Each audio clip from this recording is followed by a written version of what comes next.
اللہ سے مانگنے کی ایک خوبی یہ بھی ہے کہ آپ اپنے جذبات کو الفاظ کا روپ نہ بھی دے سکیں تب بھی وہ آپ کے جذبات کو آپ سے بہتر جانتا ہے۔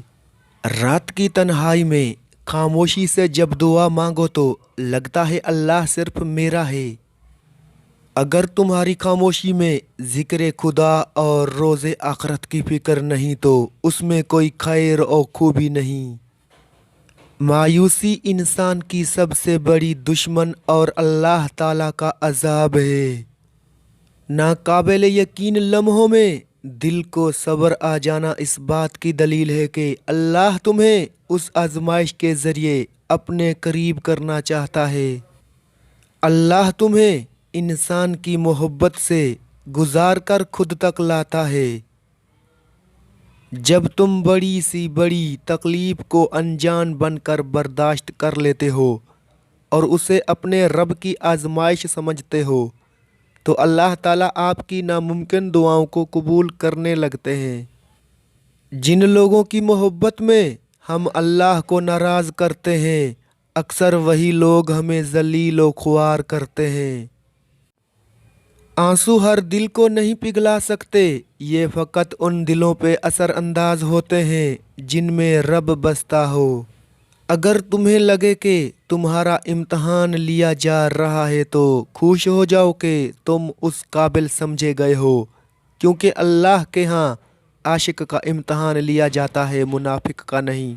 تمہارا ایک ہی رب ہے پھر بھی تم اسے یاد نہیں کرتے، لیکن اس کے کتنے بندے ہیں پھر بھی وہ کسی کو نہیں بھولتا۔ پتہ ہے معجزے کیسے ہوتے ہیں؟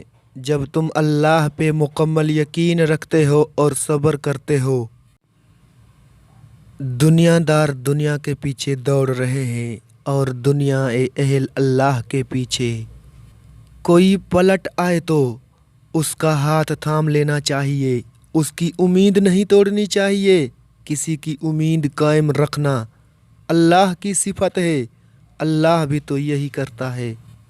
جس شخص کو سال بھر کوئی تکلیف نہ پہنچے وہ سمجھ لے کہ میرا رب مجھ سے ناراض ہو گیا ہے۔ نفس اللہ تعالیٰ کا مخالف ہے اور نفس کی مخالفت خدا تعالیٰ کی دوستی ہے۔ اگر اللہ نے تمہاری اس ہتھیلی کو خالی ہی رکھنا ہوتا تو وہ کبھی بھی ان ہاتھوں کو جوڑ کر مانگنا نہ سکھاتا۔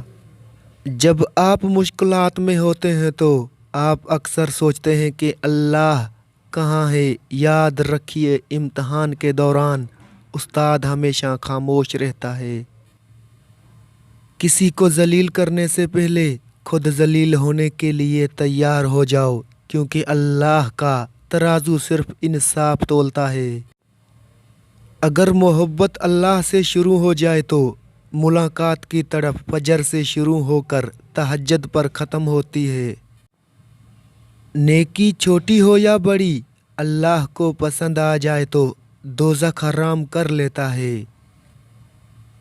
جب آپ سے کوئی مدد مانگے تو یہ سوچیں کہ اس نے آپ سے پہلے اپنے رب سے مدد مانگی تھی اور رب نے اسے آپ کا پتہ دیا۔